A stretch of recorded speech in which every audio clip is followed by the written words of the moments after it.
par l'Esprit du Seigneur de nous nettoyer, d'avoir la conviction du péché. Parce que quand on partage, le Saint-Esprit la lève et il dépose dans ton cœur la conviction de l'erreur et de la faute que tu as. Et frère, ça c'est un point important. Quand le Saint-Esprit dit c'est maintenant, saisissez le moment, frère. Parce que quand le Saint-Esprit dit que maintenant il y a ça, et que tu sais dans ton cœur qu'il y a ça, n'attends pas après la réunion pour venir trouver celui qui a partagé et dire bon, frère, quand tu parlais, je ne voulais pas, je ne voulais pas. Parce que ce qui se passe, c'est que l'instant où le Saint-Esprit dit maintenant il y a ça, c'est que là, à l'instant T, il va enlever une souillure. Il y a quelque chose qui va sauter. Et l'onction qui se manifeste dans ce temps-là n'est plus la même onction qui va se manifester après la réunion. C'est pour ça que les repentances qui se font à la fin de la réunion, alors que le Saint-Esprit a insisté là-dessus, les personnes généralement après ne sont pas vraiment impactées par... Elles n'ont pas vraiment ce regret-là. Parce que l'instant où l'onction se manifeste, le Saint-Esprit dépose dans le cœur la conviction du péché. L'onction descend. Quand la personne vient devant le Seigneur et devant l'Église pour dire « Je me répands de ceci », il y a cette onction qui tombe sur lui. La personne peut justement pleurer, peut regretter son péché et se détourner complètement de ça. Mais si elle attend à la fin de la réunion carrément pour pouvoir venir, en fait, dire que bon, comme tu vois, il y avait ça, il y avait ceci, il y avait cela, ce n'est plus la même onction.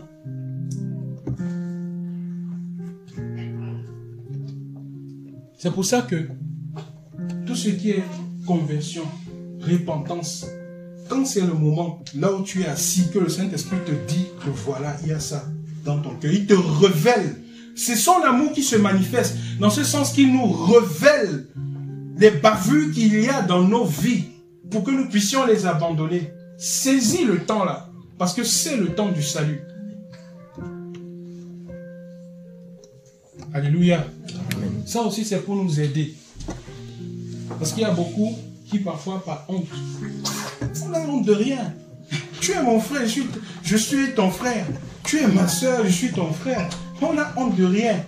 Qui ici, tu vas avoir honte de ce que tu vas dire que, oh, voilà, il y a cela quelques temps, je me suis masturbé, et puis les gens vont te regarder, trouver que, oh, c'est là aussi, c'est...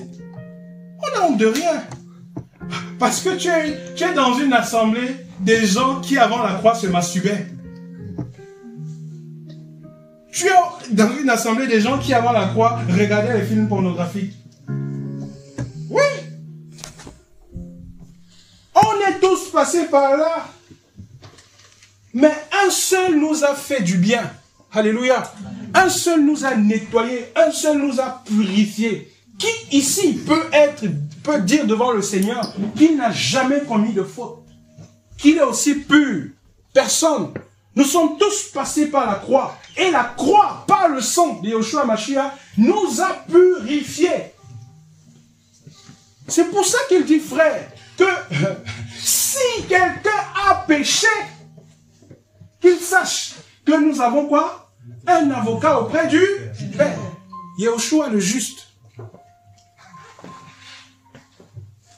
Donc il ne faut pas avoir peur quand le Saint-Esprit dépose dans ton cœur la conviction du péché, de pouvoir te repentir ou de pouvoir venir à lui.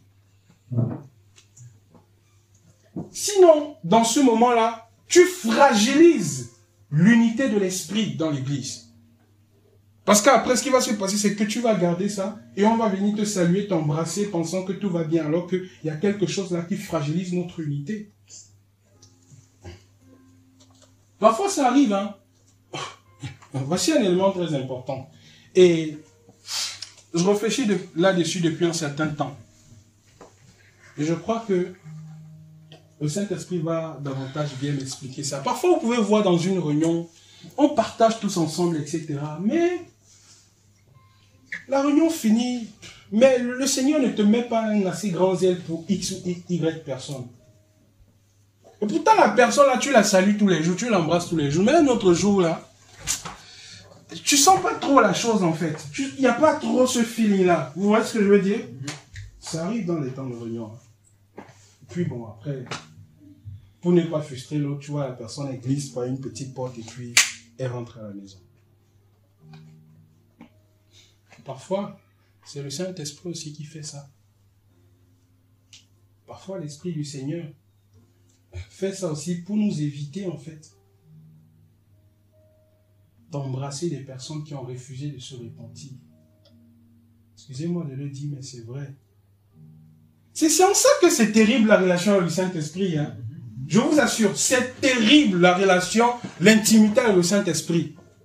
Parfois aussi, c'est le cas inverse. La personne peut se glisser parce qu'elle ne se sent pas propre devant le Seigneur. Et elle se dit qu'elle ne veut pas contaminer les autres. Si tu ne veux pas contaminer les autres, reste chez toi. Et la question de la contamination des autres, en fait, ne vient pas du Seigneur. Parce que quand tu entends « je ne veux pas contaminer les autres », ça vient de Satan. Pourquoi? Parce que nous sommes tous issus d'une même branche. Si une personne ici est secouée par Satan, c'est toute l'église qui est secouée. C'est comme ça que nous fonctionnons avec le Père. Si un est attaqué, c'est nous tous qui l'attaquent. C'est pour ça que je dis et je répète que si un frère bloque un autre, il nous bloque tous ensemble. Est-ce que vous comprenez? C'est ça la relation avec le Saint-Esprit. Ça veut dire que si je suis en communion avec le frère Jacques et je juge que l'esprit du frère Jacques n'est pas le même esprit avec moi et que je bloque le frère Jacques, si le frère Jacques est en relation avec la sœur Rachel, le frère Richet, tout, donc logiquement, je dois considérer que s'il a cet esprit-là, les autres ont tous le même esprit, et donc je dois le bloquer tout le monde. Est-ce que vous comprenez? Logiquement parlant, c'est ça.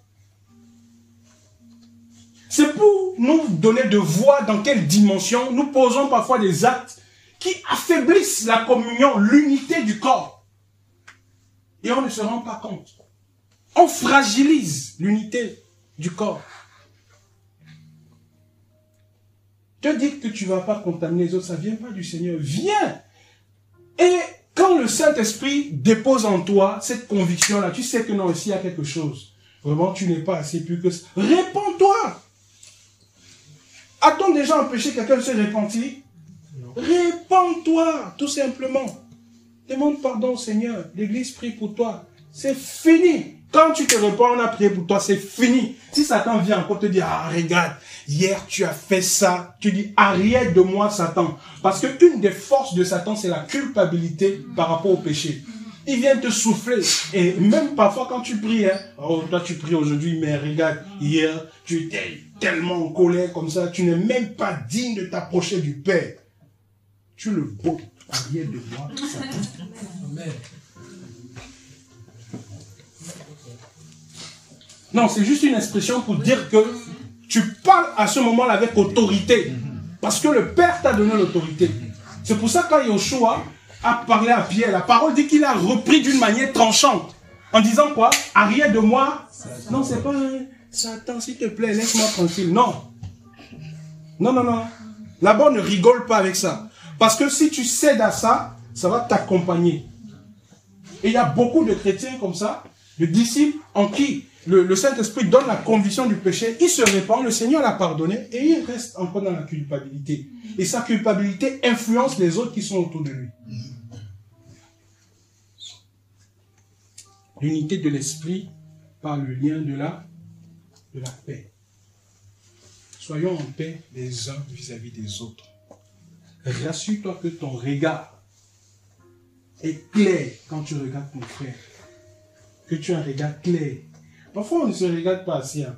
Je ne parle pas d'un regard dans la chair. Je parle de l'esprit ici. Vous comprenez? Alléluia. Je ne parle pas d'un regard dans la chair. Parce que nous ne sommes pas actuellement en train de marcher dans la chair. On n'est pas charnel ici. Je parle de l'esprit. Et ceux qui sont dans l'esprit comprennent dans l'esprit ce que je dis. Parfois, on ne se regarde pas assez. Pour réaliser que si l'autre est là, malgré toutes les faiblesses qu'il peut avoir, Yehoshua a payé de son sang pour lui. Le Seigneur aussi est mort pour lui, malgré les erreurs qu'il peut faire. Frère, malgré les bavures qu'il peut avoir dans sa vie. C'est pour ça qu'en réalisant cela, On est ému de compassion. Quand tu vois un frère qui a fait une faute, ou bien qui est dans une faute, tu es ému de compassion pour lui. Le Saint-Esprit remplit ton cœur de compassion. Il te pousse dans la prière pour ce frère, à pleurer avec lui. Ce n'est pas toi qui as péché, hein. C'est lui qui a péché. Mais parce que vous êtes de la même famille, parce qu'il est fragilisé, que toi aussi, par conséquent, tu es fragilisé, tu pleures avec lui devant le Seigneur. C'est pour ça que moi, personnellement, quand je prie pour un frère qui se répand devant le Seigneur, j'aime dire, Seigneur, pardonne-nous nos fautes. Parce que je m'identifie en quelque sorte dans l'erreur qu'il a faite.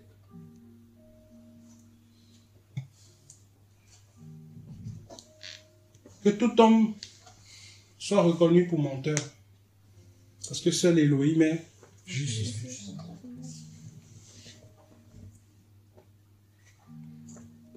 Le Saint-Esprit. Voilà. Je vais rentrer dans autre chose. Je ne sais pas pourquoi le Seigneur m'a conduit là-bas. Je n'avais pas prévu de parler de l'unité de l'esprit. Mais vraiment, ce texte-là m'a beaucoup parlé. Je pense qu'à vous aussi. Il dit de garder l'unité de l'esprit par le lien de la paix. Nous sommes un seul corps et aussi un seul esprit. Comme aussi vous êtes appelés à une seule espérance et une seule vocation. Donc c'est ça. Une seule espérance, une seule vocation. Notre espérance c'est quoi? Le royaume. Nous voulons être sauvés, être avec lui. Il nous a sauvés. Mais nous espérons être avec lui pour l'éternité. Vivre cet amour avec lui. Une seule espérance, une seule vocation. Oui, un seul Seigneur. Il n'y en a pas deux. Non, il n'y en a pas deux. Il n'y en a pas trois. Il y a un seul Seigneur. Alléluia. Il n'y en a pas trois.